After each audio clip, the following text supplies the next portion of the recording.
আমি আসলে ইলিয়াস হোসেনের যে সমস্ত ভিডিও কন্টেন্ট গুলো করেন উনি, এটা খুব রিয়েলিটি, এটা আমাদের মানতে হবে। ওনার এই দেশে প্রচুর ফলোয়ার আছে, প্রচুর লোক আছে যারা নাকি ইলিয়াস হোসেনের কথাকে বেদ বাক্যের মতো বিশ্বাস করে। মানুষের বিশ্বাসকে তো আপনি চেঞ্জ করতে পারবেন না, মানুষের বিশ্বাসে আপনি দুঃখিত হতে পারেন কিন্তু চেঞ্জ করতে পারবেন না। এখন আমি পছন্দ করি আর না করি, এটাই বাস্তবতা যে বাংলাদেশে ইলিয়াস হোসেনের অনেক ভক্ত আছে, এবং তারা যদি বলেন ইলিয়াস হোসেনের সমস্যাটা কি, উনি কিন্তু একবার আমার সঙ্গে একবার এক আলোচনা বলতেছিলেন যে উনি এখন আর সাংবাদিকতা করেন না, বলেছেন স্পষ্ট বলেছেন যে আমি আর সাংবাদিকতা করি না। তাহলে উনি কি করেন? উনি যেটা করেন এটা আসলে সাংবাদিকতার কোনো সংজ্ঞাতেই পড়ে না। আর এটা আমি বললাম, দেখুন দুদিন পর ইলিয়াস হোসেন আমার নামে বলবে যে উনি আমাকে সাংবাদিকতা শিখাবেন, এগুলো বলবে, মানুষ ওটা বিশ্বাস করবে, হ্যাঁ উনি আসলে শিখাবেন।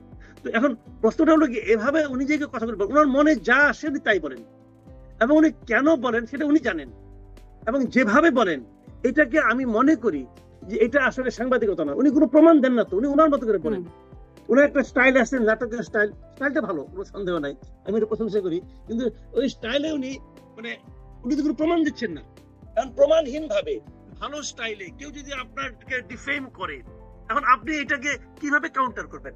উনি থাকেন আরেক দেশে, আমার উনি উপদেষ্টা থাকেন এই দেশে, এখন উনি যে কথাটা বলেছেন ওনার প্রমাণটা কি? সমস্যাটা হলো কি, যারা ওনার কথা শুনেন তারা কিন্তু বিশ্বাস করেন।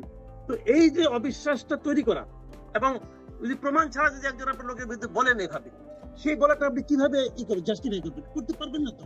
আমি কিন্তু মনে করি শেখ হাসিনাকে এই দেশ থেকে সরানোর ক্ষেত্রে মানুষকে ঐক্যবদ্ধ করার জন্য এই ইলিয়াস হোসেন এবং পিনাকি ভট্টাচার্য অত্যন্ত ভালো ভূমিকা রেখেছেন, অত্যন্ত ভালো ভূমিকা। এবং আমি মনে করি যে তারা একদম তালিকা করা হয় শীর্ষ দুটো স্থান ওনাদেরই থাকবে, এটা আমি মনে করি এবং আমি দেখেছি। কিন্তু ওই যে আমি আরেকটা কথা বলি সবসময়, যে একজন মানুষের ওইটা ভালো বলে কি এইটাও ভালো হবে? একজন মানুষ ভালো গান গাইতে পারেন বলে কি ভালো নাচতেও পারবেন? তা তো না। ওনাদের ওই কাজটা আমি প্রশংসা করেছি, কিন্তু এখন ওনারা যেটা করছেন বাইরে থেকে, দেশের বাইরে থেকে উনি আমাদের গণমাধ্যমের কণ্ঠরোধ করার যে চেষ্টাটা করছেন, এটা আমি পছন্দ করি না।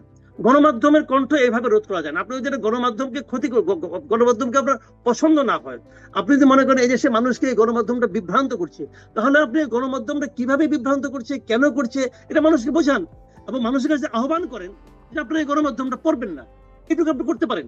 কিন্তু আপনি গণমাধ্যমকে ভেঙে দেন, গণমাধ্যমকে আগুন জ্বালিয়ে দেন, গণমাধ্যমকে ঘেরাও করে রাখেন, এটা ভাই গণতান্ত্রিক না। ওনারা দুজনেই কিন্তু একটা গণতান্ত্রিক দেশে বাস করেন, একজন আমেরিকায় বাস করেন, একজন ফ্রান্সে বাস করেন। ভাই ওনারা যেখানে থাকেন সেখানে কি এই ধরনের গণতন্ত্র চলে নাকি? চলে না তো। তাহলে উনি একটা সভ্য দেশে থেকে অসভ্য কাজের জন্য মানুষকে প্ররোচিত করবেন, এটা ভাই এক ধরনের সবিরোধিতা।